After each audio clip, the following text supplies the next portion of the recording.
আমি কাউকে ওইভাবে তুলি না।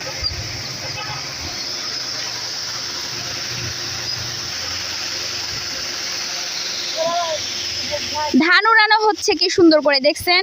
আমিও কিন্তু উড়াতে পারি, উড়াই না তাই। দেখেন খোলা ভর্তি ধান, খোলা ভর্তি ধান। ওই যে ওইদিকে পোয়াল আর এদিকে ধান উড়াচ্ছে। এই তো ধানগুলো সবাই একসাথে উড়াইয়ে তারপরে কি একসাথে সিদ্ধ করে শুকাই নেবেন, তাই না? একসাথে সিদ্ধ করে শুকায় একবারে চাল রেডি করে নেবেন না সারা বছরের জন্য। তো সারা বছরের জন্য ঘরে চাল রেডি করে নেবে, তখন আর কোনো ঝামেলা থাকবে না, বুঝছেন? এই যে সোনালী ধান বাংলাদেশে,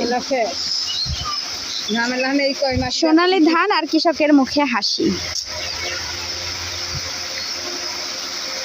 তো আল্লাহ হাফেজ বন্ধুরা।